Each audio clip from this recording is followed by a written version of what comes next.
Good evening, powerful parents and grandparents and teachers and aunties and uncles and friends and everyone who has a genuine interest in investing in children. Welcome to the live broadcast. As you join the line, do me a favour, you know what I love. I love to know who's on the line with me. Hello there, Marianne. You must have had your phone in your hand just waiting. Thank you for your contribution, by the way. Hello there, Carmen. Awesome to see you on the line. Naomi, hello. Lauren, hello. First of all, hello there, Sal.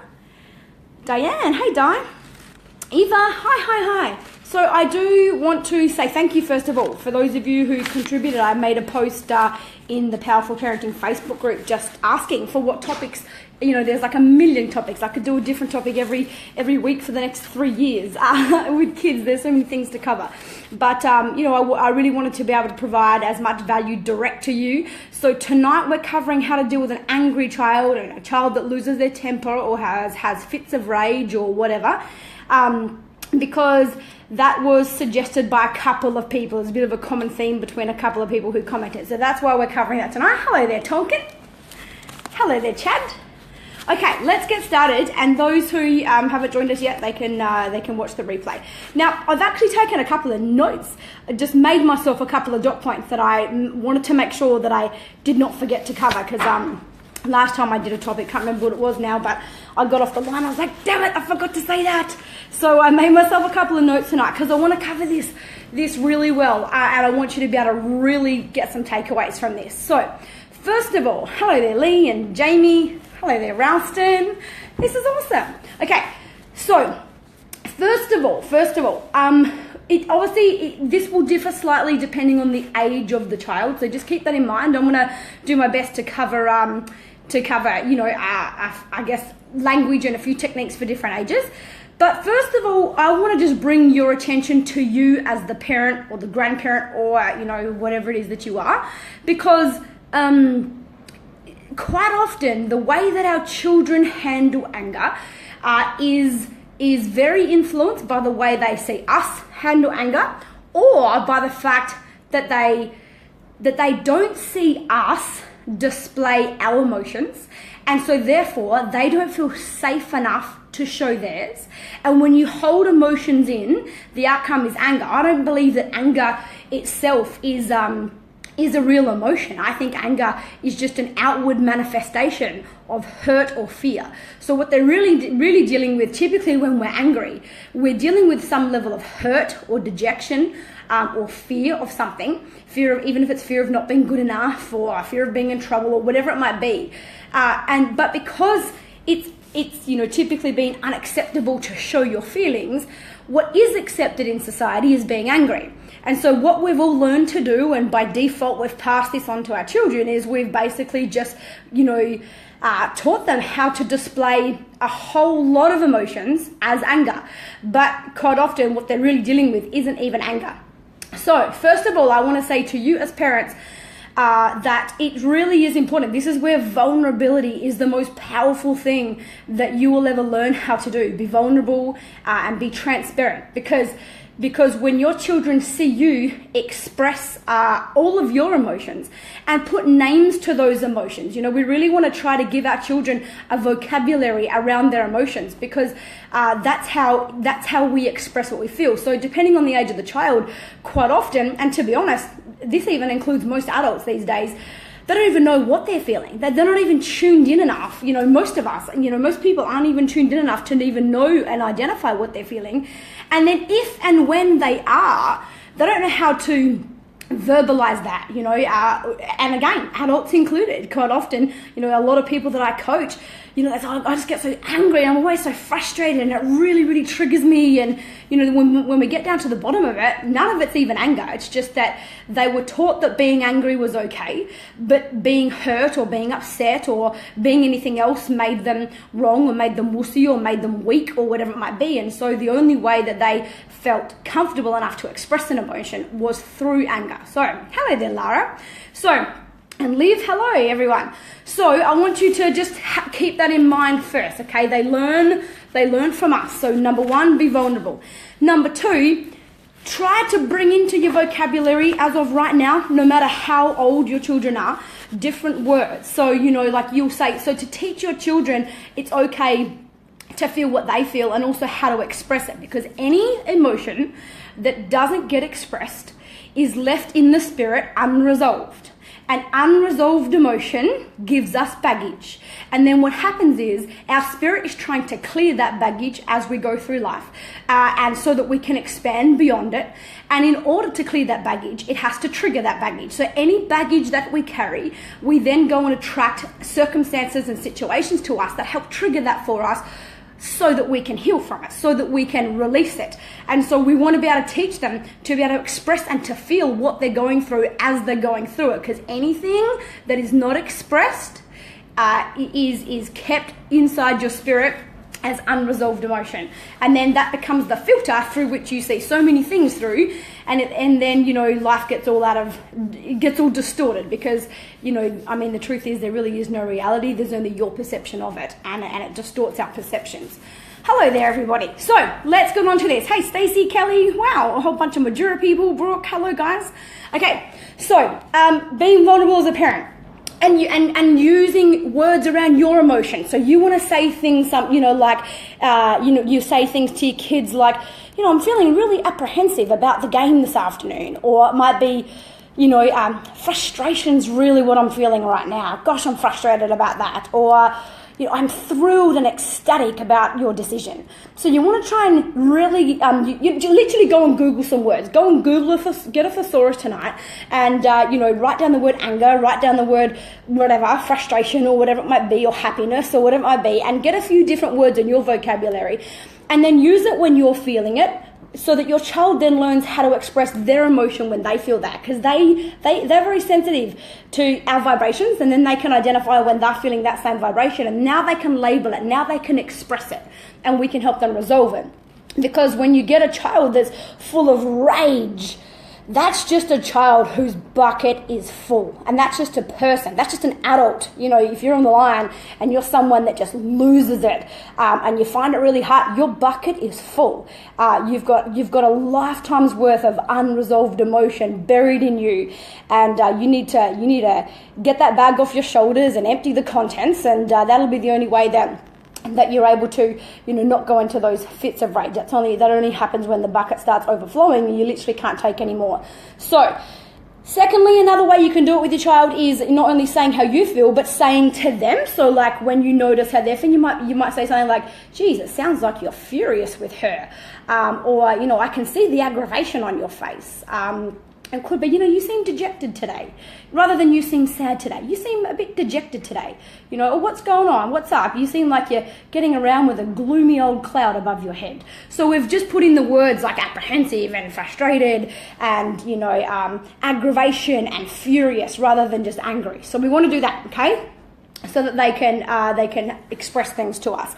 Now, so expressing your own feelings accurately and mirroring the feelings of your children are two ways that you can help them appreciate the value of sharing their feelings, okay? That and expanding their vocabulary at the same time. So moving on from that, what are some words you can use, in the moment where the child is angry?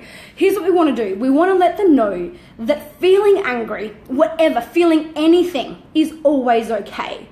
But how we handle it isn't always okay. And we need to learn ways that are okay to handle and to express that emotion. So we always want them to know that you can feel anything you want to feel, but what you do about that feeling is what's important, what's going to really determine where your life turns up. Okay, so for example, here's something, just a quick line that I use that will work very well for you. We want them to know, yes, I want you to show your emotion, but not that way, okay? Not by hitting your brother, not by throwing your toys, not by slamming a door, not by back-chatting and being a little cow, or whatever it might be, okay? So, something you can say is, you can show me how you're feeling with this pillow. Literally, give them we're not just going to tell them, don't behave like that and don't handle it that way. Okay, so what can I do then? So the child's like, okay, well, what do I do then? You're basically just teaching me I can't express my anger, because every way that I try to express it and try to release it, I'm in trouble for. So I don't know any other way. I don't see you doing it any other way. I don't see you doing anything differently. And that's where I learn. So what do I do? How do I resolve this anger? Give them something they can do. You know, I give my kids a pillow, and I tell them it is really important sometimes to scream at the top of your lungs. And I tell them sometimes I have said to my kids before, and when I'm starting to, boil over, guys, I'm just going to go to my bedroom. I'm feeling extremely angry right now, and I feel like I'm about to burst. I'm going to go to my bedroom. I'm going to scream into my pillow. I'm probably going to bang my feet on my mattress and get all this energy out of me. Then I'm going to come back when I feel ready and finish this conversation. Because right now it's just making me too angry. And I don't want to behave in a way that shows you how I'm feeling right now. So let me just go handle my emotion and I'll come back in a moment. But I tell them, I'm just going away and you can't see how I handle this. I'm going to scream into my pillow. I'm going to go whatever. And sometimes I've exaggerated that in a way to just let the children know that's okay. So, for example, you would say things like, your sister is not for punching. Show me with this doll how you're feeling. Here, I'll give you something. I'll give you a doll. Show me how you're allowed to hit the doll. You are not allowed to hit your sister. So showing your emotion is okay, but hurting somebody else is not okay. All right. Or it could be something like, you seem really furious with grandma about that. How about writing about that in your journal? So we're allowing them to hit something, but not people. Okay, and by the way, adults, if you're on the line, this could even be making you feel uncomfortable. If you've been taught to suppress your anger all your life, hearing that you're allowed to go hit something might even trigger you. It might be confronting to you. I'm telling you, when I help people remove the blocks in their life and literally open up all the abundance that awaits all of us, part of that process, you ask some people I coach, I quite often say, when you're full of anger, go down the beach. You need to smash something. Your ears need to hear it smash. Your eyes need to see it smash. What I do is I'll go down the beach and I'll pick up rocks and I'll throw them against the cliff face. And it's not just the throwing; it's seeing it smash under my power. If that makes sense, it's so releasing. It's so therapeutic, and this is how we get taught that all these things are wrong. Okay. Been taught to suppress emotions, but never ever have. Yeah, awesome, very good. So how are the ways you can handle things? Okay, so you can hit something else, but not a person.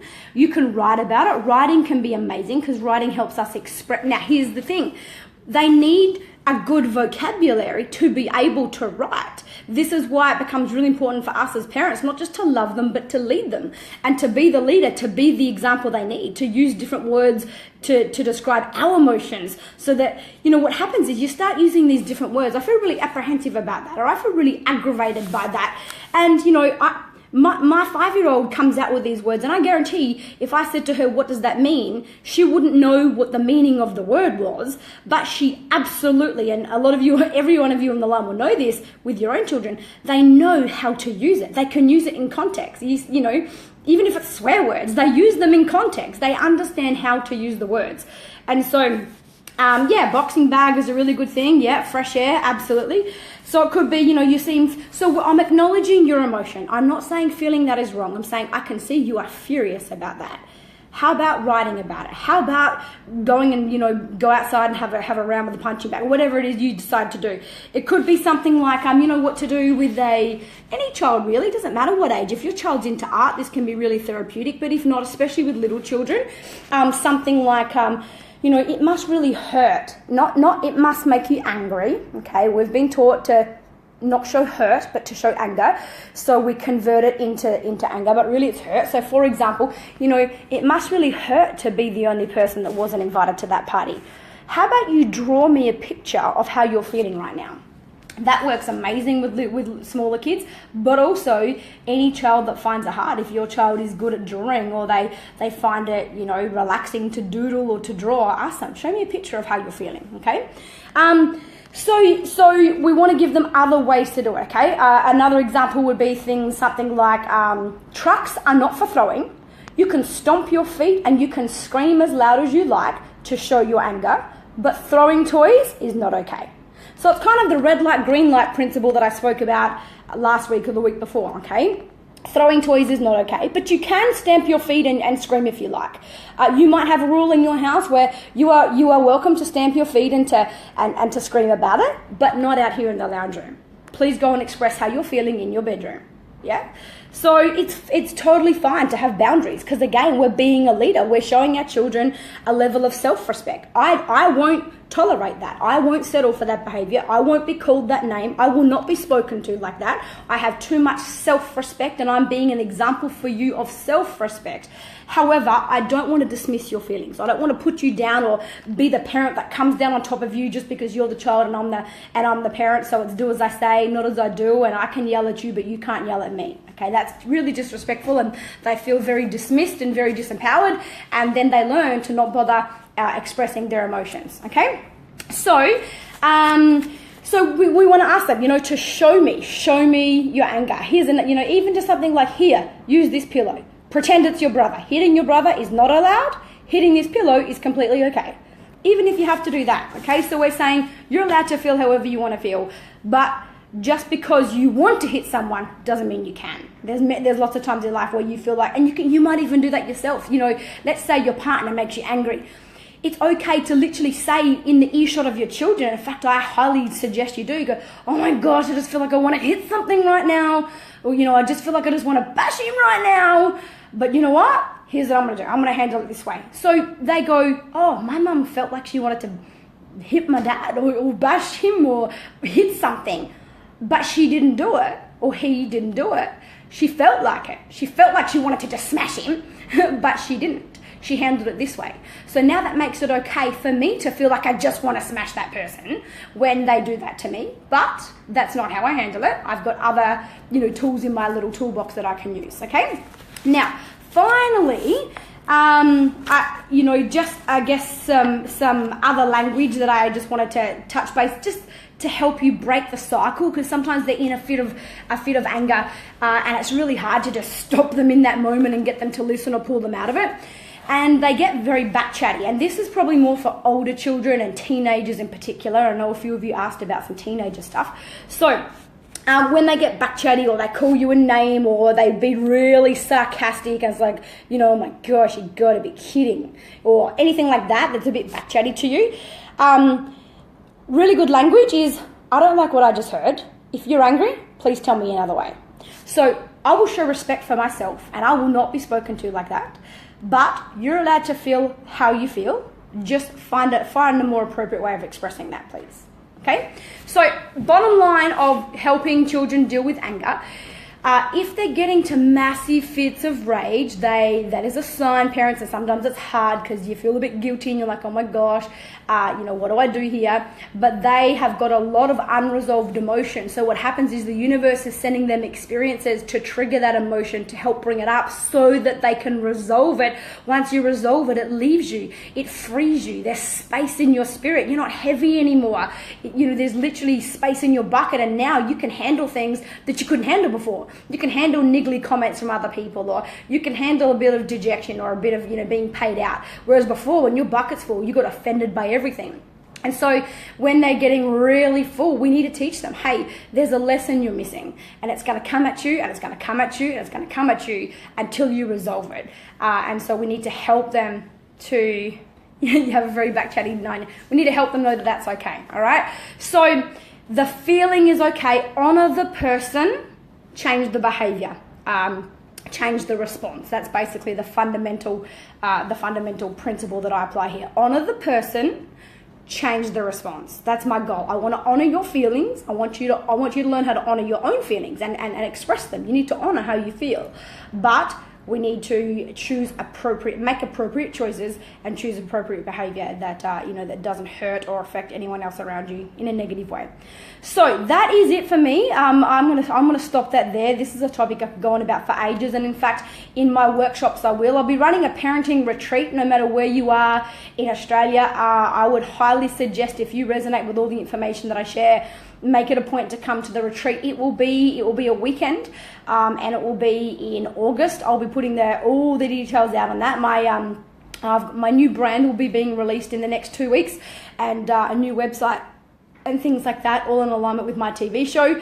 And so that will all be announced at that same time. So if this is, if you really want to delve into this and go into deep conversations, be able to ask specific questions, then make sure that you you come along to that workshop if you can, to the retreat, to the parenting retreat, which will be in August this year. That is it for me for now, though. If you do have questions, make sure you come into the Powerful Parenting Facebook group. So it's facebook.com/groups/powerful parenting. I'm always, in there. I'm always happy to share as much advice as I can, do specific videos. You're welcome to ask me specific questions. I'll either reply through commenting, or even if the comment I feel is going to take too long, then I just do it by video so that you can get the context as well. So, as I always say, this kind of parenting isn't easy. It takes a whole lot of courage to be different, to be conscious, and to change our ways so that we become a different example. We become a different leader for our children to look to. So as you depart from here tonight, depart from here with courage. The courage to believe in a better way. The courage to voice what you've got to say. The courage to thrive when times are tough. And above all else, the courage to know you are good enough. Good night, everyone.